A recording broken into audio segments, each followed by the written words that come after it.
अथ श्रीविष्णुपञ्जरस्तोत्रम्। हरिरुवाच प्रवक्ष्याम्यधुना ह्येतद्वैष्णवं पञ्जरं शुभम्। नमो नमस्ते गोविन्द चक्रं गृह्य सुदर्शनम्। प्राच्यां रक्षस्व मां विष्णो त्वामहं शरणं गतः। गदां कौमोदकीं गृह्ण पद्मनाभ नमोऽस्तु ते। यां यां रक्षस्व मां विष्णो त्वामहं शरणं गतः। हलमादाय सौनन्दं नमस्ते पुरुषोत्तम। प्रतीच्यां रक्ष मां विष्णो त्वामहं शरणं गतः। मुसलं शातनं गृह्य पुण्डरीकाक्ष रक्ष माम्। उत्तरस्यां जगन्नाथ भवन्तं शरणं गतः। खड्गमादाय चर्मार्थ अस्त्रशस्त्रादिकं हरे। नमस्ते रक्ष रक्षोघ्न ऐशान्यां शरणं गतः। पाञ्चजन्यं महाशङ्खम् अनुघोष्यं च पङ्कजम्। प्रगृह्य रक्ष मां विष्णो आग्नेय्यां रक्ष शूकर। चन्द्रसूर्यं समागृह्य खड्गं चान्द्रमसं ददा। नैऋत्यां मां च रक्षस्व दिव्यमूर्ते नृकेसरिन्। वैजयन्तीं सम्प्रगृह्य श्रीवत्सं कण्ठभूषणम्। वायव्यां रक्ष मादेव हयग्रीव नमोऽस्तु ते। वैनतेयं समारुह्य त्वन्तरिक्षे जनार्दन। मां रक्षस्वाजित सदा नमस्ते स्वपराजित। विशालाक्षं समारुह्य रक्ष मां त्वं रसातले। अकूपार नमस्तुभ्यं महामीन नमोऽस्तु ते। करशीर्षाद्यङ्गुलीषु सत्यं त्वं बाहुपञ्जरम्। कृत्वा रक्षस्व मां विष्णो नमस्ते पुरुषोत्तम। एतदुक्तं शङ्कराय वैष्णवं पञ्जरं महत्। पुरा रक्षार्थमीशान्यः कात्यायन्या विषध्वज। नाशायामास सायेन चामरं महिषासुरम्। दानवं रक्तबीजं च अन्याश्च सुरकण्टकान्। एतज्जपन्नरो भक्त्या शत्रुन् विजयते सदा। हरिरुवाच प्रवक्ष्याम्यधुना ह्येतद्वैष्णवं पञ्जरं शुभम्। नमो नमस्ते गोविन्द चक्रं गृह्य सुदर्शनम्। प्राच्यां रक्षस्व मां विष्णो त्वामहं शरणं गतः। गदां कौमोदकीं गृह्ण पद्मनाभ नमोऽस्तु ते। यां यां रक्षस्व मां विष्णो त्वामहं शरणं गतः। हलमादाय सौनन्दं नमस्ते पुरुषोत्तम। प्रतीच्यां रक्ष मां विष्णो त्वामहं शरणं गतः।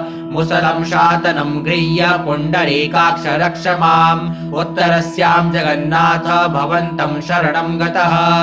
खड्गमादाय चर्मार्थ अस्त्रशस्त्रादिकं हरे। नमस्ते रक्ष रक्षोघ्न ऐशान्यां शरणं गतः। पाञ्चजन्यं महाशङ्खम् अनुघोष्यं च पङ्कजम्। प्रगृह्य रक्ष मां विष्णो आग्नेय्यां रक्ष शूकर। चन्द्रसूर्यं समागृह्य खड्गं चान्द्रमसं ददा। नैऋत्यां मां च रक्षस्व दिव्यमूर्ते नृकेसरिन्। वैजयन्तीं सम्प्रगृह्य श्रीवत्सं कण्ठभूषणम्। वायव्यां रक्ष मादेव हयग्रीव नमोऽस्तु ते। वैनतेयं समारुह्य त्वन्तरिक्षे जनार्दन। मां रक्षस्वाजित सदा नमस्ते स्वपराजित। विशालाक्षं समारुह्य रक्ष मां त्वं रसातले। अकूपार नमस्तुभ्यं महामीन नमोऽस्तु ते। करशीर्षाद्यङ्गुलीषु सत्यं त्वं बाहुपञ्जरम्। कृत्वा रक्षस्व मां विष्णो नमस्ते पुरुषोत्तम। एतदुक्तं शङ्कराय वैष्णवं पञ्जरं महत्। पुरा रक्षार्थमीशान्यः कात्यायन्या विषध्वज। नाशायामास सायेन चामरं महिषासुरम्। दानवं रक्तबीजं च अन्याश्च सुरकण्टकान्। एतज्जपन्नरो भक्त्या शत्रुन् विजयते सदा। हरिरुवाच प्रवक्ष्याम्यधुना ह्येतद्वैष्णवं पञ्जरं शुभम्। नमो नमस्ते गोविन्द चक्रं गृह्य सुदर्शनम्। प्राच्यां रक्षस्व मां विष्णो त्वामहं शरणं गतः। गदां कौमोदकीं गृह्ण पद्मनाभ नमोऽस्तु ते। यां यां रक्षस्व मां विष्णो त्वामहं शरणं गतः। हलमादाय सौनन्दं नमस्ते पुरुषोत्तम। प्रतीच्यां रक्ष मां विष्णो त्वामहं शरणं गतः। मुसलं शातनं गृह्य पुण्डरीकाक्ष रक्ष माम्। उत्तरस्यां जगन्नाथ भवन्तं शरणं गतः। खड्गमादाय चर्मार्थ अस्त्रशस्त्रादिकं हरे। नमस्ते रक्ष रक्षोघ्न ऐशान्यां शरणं गतः।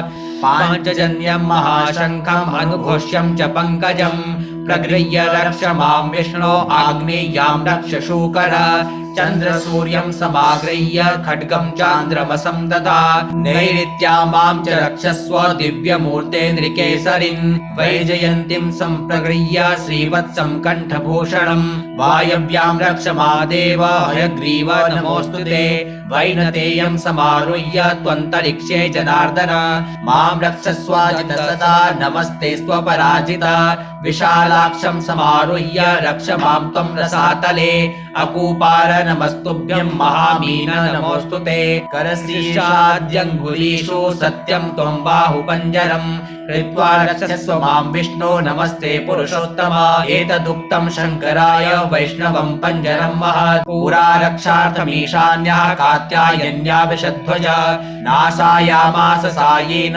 चामरं महिषासुरं दानवं रक्तबीजं च अन्याश्च सुरकण्टकान् एतज्जपन्नरो भक्त्या शत्रुन् विजयते सदा इत्युवाच प्रवक्ष्याम्यधुना ह्येतद्वैष्णवं पञ्जरं शुभम् नमो नमस्ते गोविन्द चक्रं गृह्य सुदर्शनम् प्राच्यां रक्षस्व मां विष्णो त्वामहं शरणं गतः गदां कौमोदकीं गृह्ण पद्मनाभ नमोऽस्तु ते यां यां रक्षस्व मां विष्णो त्वामहं शरणं गतः हलमादाय सौनन्दं नमस्ते पुरुषोत्तम प्रतीच्यां रक्ष मां विष्णो त्वामहं शरणं गतः मुसलं शातनं गृह्य पुण्डरीकाक्ष रक्ष माम् उत्तरस्यां जगन्नाथ भवन्तं शरणं गतः खड्गमादाय चर्मार्थ अस्त्रशस्त्रादिकं हरे नमस्ते रक्ष रक्षोघ्न ऐशान्यां शरणं गतः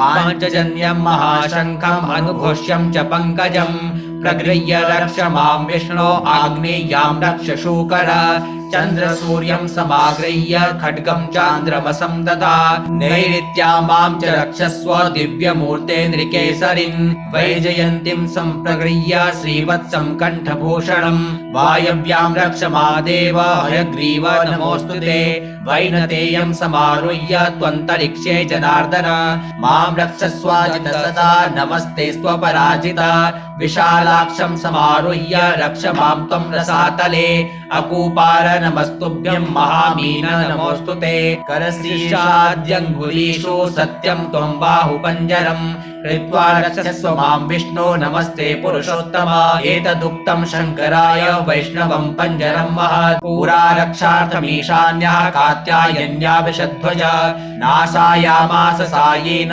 चामरं महिषासुरं दानवं रक्तबीजं च अन्याश्च सुरकण्टकान् एतज्जपन्नरो भक्त्या शत्रुन् विजयते सदा इत्युवाच प्रवक्ष्याम्यधुना ह्येतद्वैष्णवं पञ्जरं शुभम् नमो नमस्ते गोविन्द चक्रं गृह्य सुदर्शनम् प्राच्यां रक्षस्व मां विष्णो त्वामहं शरणं गतः गदां कौमोदकीं गृह्ण पद्मनाभ नमोऽस्तु ते यां यां रक्षस्व मां विष्णो त्वामहं शरणं गतः हलमादाय सौनन्दं नमस्ते पुरुषोत्तम प्रतीच्यां रक्ष मां विष्णो त्वामहं शरणं गतः मुसलं शातनं गृह्य पुण्डरीकाक्ष रक्ष माम् उत्तरस्यां जगन्नाथ भवन्तं शरणं गतः खड्गमादाय चर्मार्थ अस्त्रशस्त्रादिकं हरे नमस्ते रक्ष रक्षोघ्न ऐशान्यां शरणं गतः पाञ्चजन्यं महाशङ्खम् अनुघोष्यं च पङ्कजम् प्रगृह्य रक्ष मां विष्णो आग्नेय्यां रक्ष शूकर चन्द्रसूर्यं समागृह्य खड्गं चान्द्रमसं ददा नैऋत्यां मां च रक्षस्व दिव्यमूर्ते नृकेसरिन् वैजयन्तीं सम्प्रगृह्य श्रीवत्सं कण्ठभूषणम् वायव्यां रक्ष मादेव हयग्रीव नमोऽस्तु ते वैनतेयं समारुह्य त्वन्तरिक्षे जनार्दन मां रक्षस्वाजित सदा नमस्ते स्वपराजिता विशालाक्षं समारुह्य रक्ष मां त्वं रसातले अकूपार नमस्तुभ्यं महामीन नमोऽस्तु ते करशीर्षाद्यङ्गुलीषु सत्यं त्वं बाहुपञ्जरम् कृत्वा रक्षस्व मां विष्णो नमस्ते पुरुषोत्तम एतदुक्तं शङ्कराय वैष्णवं पञ्जरं महत् पुरा रक्षार्थमीशान्यः कात्यायन्या विषध्वज नाशायामास सायेन चामरं महिषासुरं दानवं रक्तबीजं च अन्याश्च सुरकण्टकान् एतज्जपन्नरो भक्त्या शत्रुन् विजयते सदा इत्युवाच प्रवक्ष्याम्यधुना ह्येतद्वैष्णवं पञ्जरं शुभम् नमो नमस्ते गोविन्द चक्रं गृह्य सुदर्शनम् प्राच्यां रक्षस्व मां विष्णो त्वामहं शरणं गतः गदां कौमोदकीं गृह्ण पद्मनाभ नमोऽस्तु ते यां यां रक्षस्व मां विष्णो त्वामहं शरणं गतः हलमादाय सौनन्दं नमस्ते पुरुषोत्तम प्रतीच्यां रक्ष मां विष्णो त्वामहं शरणं गतः मुसलं शातनं गृह्य पुण्डरीकाक्ष रक्ष माम् उत्तरस्यां जगन्नाथ भवन्तं शरणं गतः खड्गमादाय चर्मार्थ अस्त्रशस्त्रादिकं हरे नमस्ते रक्ष रक्षोघ्न ऐशान्यां शरणं गतः पाञ्चजन्यं महाशङ्खम् अनुघोष्यं च पङ्कजम् प्रगृह्य रक्ष मां विष्णो आग्नेय्यां रक्ष शूकर चन्द्रसूर्यं समागृह्य खड्गं चान्द्रमसं ददा नैऋत्यां मां च रक्षस्व दिव्यमूर्ते नृकेसरिन् वैजयन्तीं सम्प्रगृह्य श्रीवत्सं कण्ठभूषणम् वायव्यां रक्ष मादेव हयग्रीव नमोऽस्तु ते वैनतेयं समारुह्य त्वन्तरिक्षे जनार्दन मां रक्षस्वाजित सदा नमस्ते स्वपराजिता विशालाक्षं समारुह्य रक्ष मां त्वं रसातले अकूपार नमस्तुभ्यं महामीन नमोऽस्तु ते करशीर्षाद्यङ्गुलीषु सत्यं त्वं बाहुपञ्जरम् कृत्वा रक्षस्व मां विष्णो नमस्ते पुरुषोत्तम एतदुक्तं शङ्कराय वैष्णवं पञ्जरं महत् पुरा रक्षार्थमीशान्यः कात्यायन्या विषध्वज नाशायामास सायेन चामरं महिषासुरं दानवं रक्तबीजं च अन्याश्च सुरकण्टकान् एतज्जपन्नरो भक्त्या शत्रुन् विजयते सदा इत्युवाच प्रवक्ष्याम्यधुना ह्येतद्वैष्णवं पञ्जरं शुभम् नमो नमस्ते गोविन्द चक्रं गृह्य सुदर्शनम् प्राच्यां रक्षस्व मां विष्णो त्वामहं शरणं गतः गदां कौमोदकीं गृह्ण पद्मनाभ नमोऽस्तु ते यां यां रक्षस्व मां विष्णो त्वामहं शरणं गतः हलमादाय सौनन्दं नमस्ते पुरुषोत्तम प्रतीच्यां रक्ष मां विष्णो त्वामहं शरणं गतः मुसलं शातनं गृह्य पुण्डरीकाक्ष रक्ष माम् उत्तरस्यां जगन्नाथ भवन्तं शरणं गतः खड्गमादाय चर्मार्थ अस्त्रशस्त्रादिकं हरे नमस्ते रक्ष रक्षोघ्न ऐशान्यां शरणं गतः पाञ्चजन्यं महाशङ्खम् अनुघोष्यं च पङ्कजम् प्रगृह्य रक्ष मां विष्णो आग्नेय्यां रक्ष शूकर चन्द्रसूर्यं समागृह्य खड्गं चान्द्रमसं ददा नैऋत्यां मां च रक्षस्व दिव्यमूर्ते नृकेसरिन् वैजयन्तीं सम्प्रगृह्य श्रीवत्सं कण्ठभूषणम् वायव्यां रक्ष मादेव हयग्रीव नमोऽस्तु ते वैनतेयं समारुह्य त्वन्तरिक्षे जनार्दन मां रक्षस्वाजित सदा नमस्ते स्वपराजिता विशालाक्षं समारुह्य रक्ष मां त्वं रसातले अकूपार नमस्तुभ्यं महामीन नमोऽस्तु ते करशीर्षाद्यङ्गुलीषु सत्यं त्वं बाहुपञ्जरम् कृत्वा रक्षस्व मां विष्णो नमस्ते पुरुषोत्तम एतदुक्तं शङ्कराय वैष्णवं पञ्जरं महत् पुरा रक्षार्थमीशान्यः कात्यायन्या विषध्वज नाशायामास सायेन चामरं महिषासुरं दानवं रक्तबीजं च अन्याश्च सुरकण्टकान् एतज्जपन्नरो भक्त्या शत्रुन् विजयते सदा इत्युवाच प्रवक्ष्याम्यधुना ह्येतद्वैष्णवं पञ्जरं शुभम् नमो नमस्ते गोविन्द चक्रं गृह्य सुदर्शनम् प्राच्यां रक्षस्व मां विष्णो त्वामहं शरणं गतः गदां कौमोदकीं गृह्ण पद्मनाभ नमोऽस्तु ते यां यां रक्षस्व मां विष्णो त्वामहं शरणं गतः हलमादाय सौनन्दं नमस्ते पुरुषोत्तम प्रतीच्यां रक्ष मां विष्णो त्वामहं शरणं गतः मुसलं शातनं गृह्य पुण्डरीकाक्ष रक्ष माम् उत्तरस्यां जगन्नाथ भवन्तं शरणं गतः खड्गमादाय चर्मार्थ अस्त्रशस्त्रादिकं हरे नमस्ते रक्ष रक्षोघ्न ऐशान्यां शरणं गतः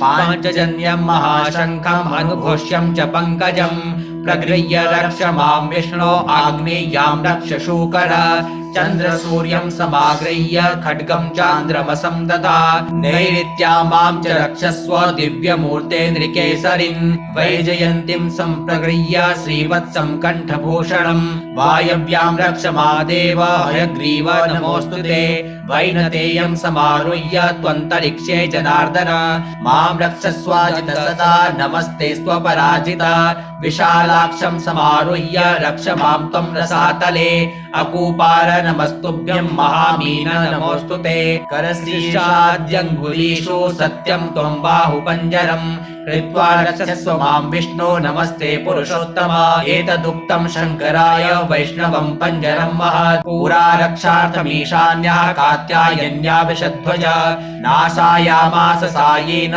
चामरं महिषासुरं दानवं रक्तबीजं च अन्याश्च सुरकण्टकान् एतज्जपन्नरो भक्त्या शत्रुन् विजयते सदा